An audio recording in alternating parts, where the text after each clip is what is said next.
అరకులోయలోని మాడగడ వద్ద స్థానికులు మరోసారి ఆందోళనకు దిగారు.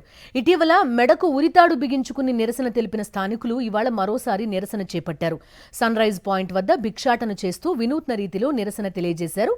ఎకో టూరిజం వద్దు, గో బ్యాక్ అటవీ శాఖ అంటూ నినాదాలు చేశారు.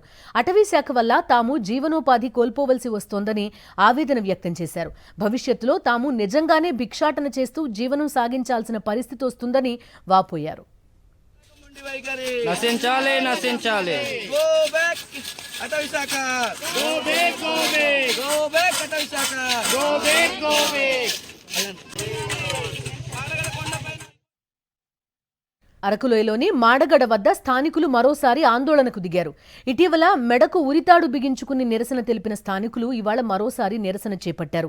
సన్ రైజ్ పాయింట్ వద్ద భిక్షాటన చేస్తూ వినూత్న రీతిలో నిరసన తెలియజేశారు. ఎకో టూరిజం వద్దు, గో బ్యాక్ అటవీ శాఖ అంటూ నినాదాలు చేశారు. అటవీ శాఖ వల్ల తాము జీవనోపాధి కోల్పోవలసి వస్తోందని ఆవేదన వ్యక్తం చేశారు. భవిష్యత్తులో తాము నిజంగానే భిక్షాటన చేస్తూ జీవనం సాగించాల్సిన పరిస్థితి వస్తుందని వాపోయారు.